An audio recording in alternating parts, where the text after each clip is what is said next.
어떻게 보면 참 부지런하죠. 근데 4시에 일어나는 이유는 짐작하실 수 있듯이 저희 집에 아직 시간이 많이 갔다고 생각하시지만 아직 100일이 안 된 아이가 하나 있습니다. 새벽 4시가 되면 아주 온몸에 힘을 주고 울어제낍니다. 이게 모두를 깨울 수밖에 없죠. 새벽 4시에는 반드시 일어납니다. 그래서 너무 빨개져서 몸이 제가 그 별명을 홍익인간이라고 붙였는데요. 근데 이 아이가 울면, 얘 혼자 울면 좋은데 가끔은 첫째가 함께 깨는 거예요. 너무 크게 우니까 얘가 졸린데도 다 첫째가 깨죠. 그러면 문제가 생깁니다. 둘 다 우는 거죠.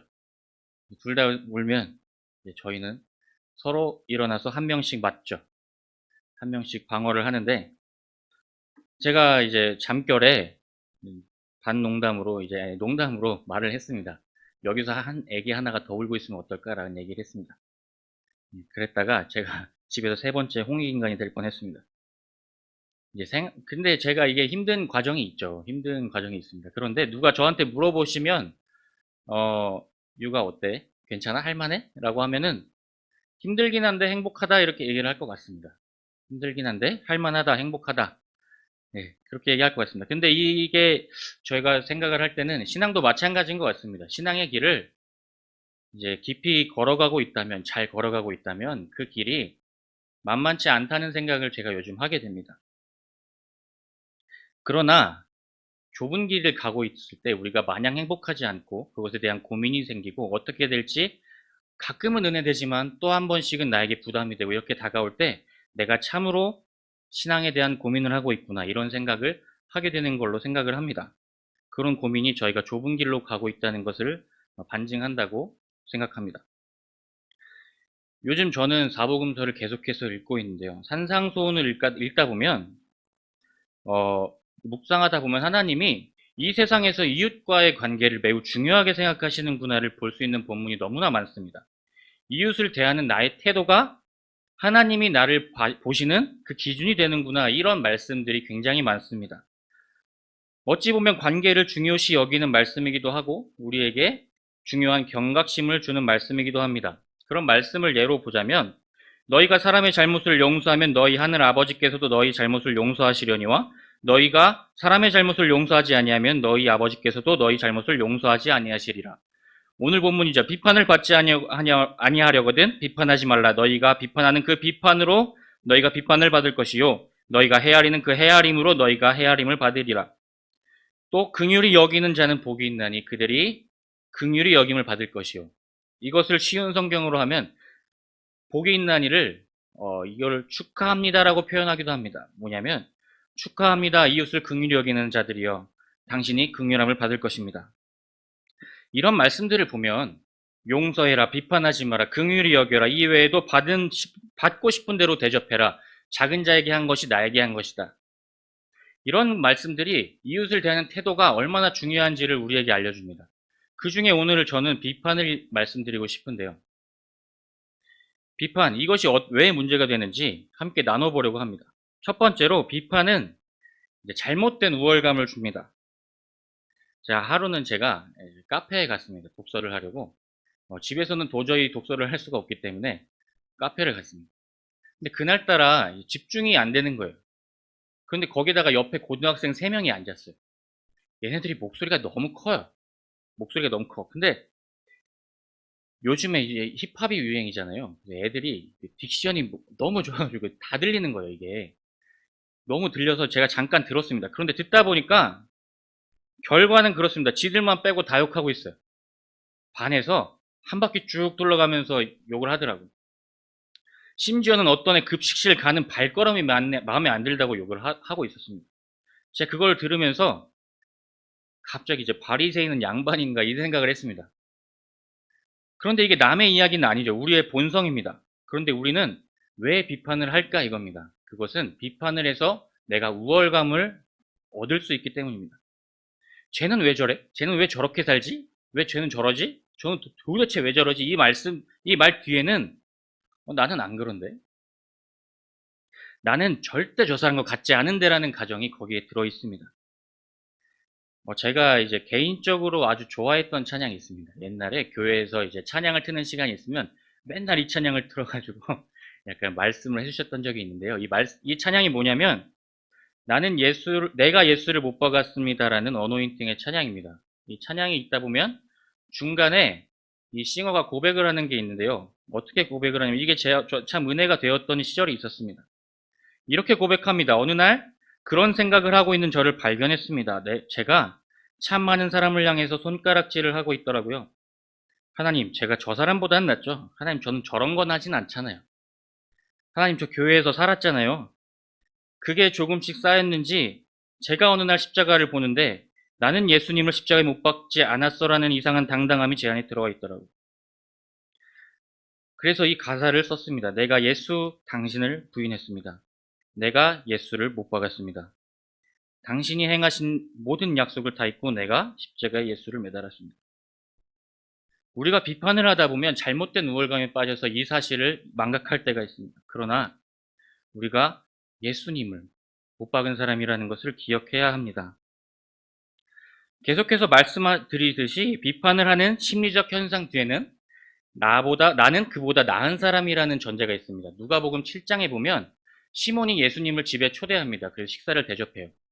대접하고 있는데 한 여인이 들어옵니다. 성경은 그 여인을 보고 죄 많은 여인이라고 합니다. 죄 많은 여인이 집에 들어왔어요. 시몬이 중얼중얼대기 시작합니다. 왜 안 내쫓지? 저 사람 되게 죄 많은 여인인데. 죄 많은 여인인 걸 하나님이 아셨다면 저러진 않을 텐데 쏙닥쏙닥거립니다. 그러니까 예수님이 불편해 하셨겠죠. 그런데 이 부분을 사랑하면 예수님처럼이라는 책은 이렇게 설명을 합니다. 사실 시몬은 이 여자의 불의를 기뻐하고 있는지 모른다. 죄에 동참하고자 하는 것은 아니지만 이 여자의 죄를 이용해서 자신의 의로움을 확증하고 싶었다. 그는 여자의 불의를 이용하여 자신의 영적 자만심에 불을 지폈다. 주변에 나보다 큰 죄인이 있는 한 나는 하나님 앞에서 충분히 괜찮은 사람이라고 생각하며 기뻐하는 것이 우리의 모습이다. 비판으로 우리는 가끔 대화를 합니다. 부모님께 얘기합니다. 형 왜 저래? 누나 왜 저래? 동생 왜 저래? 오빠 왜 저래? 형 왜 저래? 얘기를 합니다. 부모님께 얘기합니다. 그런데 그 이면에 있는 자신의 모습을 잘 살펴야 합니다. 엄마, 나는 안 그러잖아. 부모님, 저는 안 그러잖아요. 이게 뒷면에 숨어 있습니다. 하나님이 너희들이 그런 비판을 한다면 그 비판이 너희에게 부메랑처럼 돌아올 텐데 하나님 아버지께서 너희가 한 그대로 하실 것이니까 그렇게 하지 마라. 말씀하고 계십니다. 일부 학자들은 이 판단이나 비판에 대해서 이제 법정에서 사용하는 용어로 봐요. 법정에서 사용하는 용어. 근데 무슨 말이냐 하면은 이웃을 판사석에 앉아서 판단하는 사람이 되는 거예요. 판사석에 앉아서 피의자석에 돌아가면서 앉히는 거예요. 그런데 하나님은 너가 곧 그 자리에 앉게 될 것인데 안전하겠냐? 이렇게 말씀하시는 겁니다. 그래서 우리는 상대방을 피의자석에 앉히지 않고 사랑의 눈으로 보는 연습이 반드시 필요합니다. 이제 두 번째입니다. 두 번째, 비판이 소망을 가립니다 라는 내용입니다. 비판으로 인해 하나님이 창조하신 대상에 대한 소망을 우리는 잃을 수가 있습니다. 그것을 매우 조심해야 되는데요. 저는 요즘 사회적 이슈로 다뤄야 할 문제 중에 하나가 비판이라고 생각을 합니다. 비판이 너무 난무해요. 비판이 정도를 지나친다고 저는 생각을 합니다. 미사일 버튼 신드롬이라는 말이 있습니다. 이게 뭐냐면 전쟁을 할 때 미사일 버튼을 눌러야 되는 사람은 아주 좋은 시설에 넣어놓는 겁니다. 그래서 아이스 아메리카노를 시원하게 떠다주고 시설을 아주 좋게 해놓고 그 풍경도 보이게 해놓고 예쁘게 해놓습니다. 왜냐하면 미사일을 버튼을 눌러야 될 때 죄책감을 느끼지 않게 하도록 하기 위해서요. 나는 깨끗하다라는 생각을 가지게 하기 위해서 미사일 버튼 신드롬이라는 말이 생겼습니다. 근데 이 말이 돌고 돌 때 어떤 일이 있었냐면 악플이에요, 악플. 악성 댓글을 사람들이 너무 단 거예요. 인터넷이 세계에 뻗어나갈 때 기존은 그랬어요, 원래. 투명성이 이제 확보된다. 모든 게 드러나고 비밀이 드러나니까 이제 거짓이 없어질 것이다 그랬는데 이 악성 댓글이 어마어마해서 요즘에는 연애나 스포츠에 댓글란이 없어졌죠. 인간이 할 수 있을 줄 알았지만 인간은 거기를 아주 악용했습니다. 익명성이라는 그 틀에서 악의 탈을 그렇게 쉽게 많이 쓸 줄을 아무도 몰랐습니다. 근데 그뿐만이 아닙니다. 저는 요즘에 한번 제 자신을 돌아보는 일이 있었는데요. 한때 정인이 사건이 있었죠. 그 입양된 친구. 그 사건이 참 마음이 아팠습니다. 너무 아팠어요. 다시는 일어나지 않아야 된다면서 모든 사람들이 그 사건에 대해서 피의자를 욕하고 짓밟았습니다. 저도 그랬습니다. 그러면 안 되죠. 그런데 그 비판을 할 땐 아무 죄책감을 느끼지 못했죠. 뭐 그럴 필요도 없다고 생각은 할 수 있습니다. 그런데 어느 날 그 관리를 하던 단체명이 인터넷에 나왔어요. 단체명이 나와서 그 단체가 엄청나게 욕을 먹기 시작합니다. 그런데 그 단체가 이제 약소하게나마 후원을 좀 하던 단체였는데, 그런데 저는 생각을 했죠. 그런 단체는 후원하면 안 된다. 그래서 정지를 했습니다. 그런데 몇 달 후에 제가 좋아하는 분이 글을 올렸습니다. 근데 그분은 친자식이 2명이고 입양을 2명을 했어요. 총 4명입니다. 근데 그분이 쓴 글은 이렇습니다. 자녀 학대 사건의 80%가 친자 사건이다. 그 나머지 사건에서 0.3%도 입양아가 아닌데 너무 비판한 것 같다. 비판하는 건 좋은데 이 시설까지 비판을 하다 보니까 시설이 힘들어진 거죠. 그리고 나서 다음 인터뷰는 그거였어요. 이제 입양돼서 성인이 된 아이들을 인터뷰한 거였습니다. 내용은 자신이 입양 안 된 세상을 꿈꿀 수가 없고 그것이 없었다면 자신은 너무 어둡다는 거예요. 그리고 다음에 어떤 게 나오냐면 이제 그 사건으로 인해서 지금 입양하는 기관, 고아들을 돌보는 기관들이 곤혹을 당하고 있다는 겁니다. 입양을 하려던 사람들도 힘들어졌고. 그래서 우리는 그때는 비판하고 지나갔지만 그 사건이 참 슬펐습니다. 근데 그분이 한 말은 그렇더라고요. 이 사건이 모두에게서 지나갔다는 겁니다. 회복할 사람은 없다는 거예요. 제가 근데 그 모습을 보면서 마음 아팠던 거는 정인이가 하은이하고 아주 비슷한 나이거든요. 근데 이제 그 사건을 보면서 참 비판이 조심해야겠구나. 인간은 투명성이라고 얘기하지만 투명성을 가질 존재조차도 안 되는구나. 인간이 자꾸 하나님의 자리에 앉는구나. 그래서 이 말씀을 듣는 것이 참 귀하구나. 이 말씀을 듣고 행하는 것은 더 귀하고. 그래서 예수님은 계속해서 말씀하셨구나. 주님은 말씀하십니다. 용서하라. 비판하지 말아라. 긍휼히 여겨라. 내가 그 긍휼로 너희를 대하겠다. 빛과 소금이 되어라. 이 말씀이 얼마나 우리에게 부담이 되면서 영광스러운 명령입니까?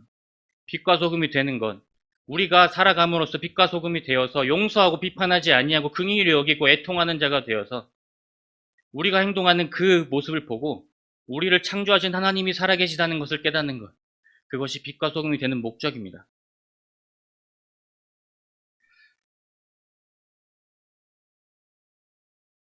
세 번째입니다. 이제 세 번째는 예수님을 의지함으로써 예수님만 바라봄으로써 우리가 살아야 한다는 것입니다. 앞서 말씀드렸듯이 어노인팅의 싱어처럼 저희는 저희만 빠져나오고 모두를 십자가에 못 박을지도 모릅니다. 비판을 통해서 말이죠. 그런데 우리가 비판을 안 할 수 있을까요? 여기서는 판단 이런 걸 얘기하는 건 아닙니다. 물론 비판을 안 하면서 살 수는 없습니다. 우린 연약하니까요. 그런데 거긴 하나님의 자리죠. 그런데 아담과 하와가 선악과를 따먹었듯이 우리도 하나님의 자리에 자꾸 가고 싶어 합니다. 그래야 내가 좀 마음이 편해고 의인이 되고 싶어하는 욕망이 있기 때문이에요. 그래서 우리는 예수님이 어떻게 사셨는지, 예수님이 어떤 말씀을 하셨는지, 예수님이 어떻게 돌아가셨는지에 대해서 우린 정확히 알아야 합니다. 마태복음 9장에는요,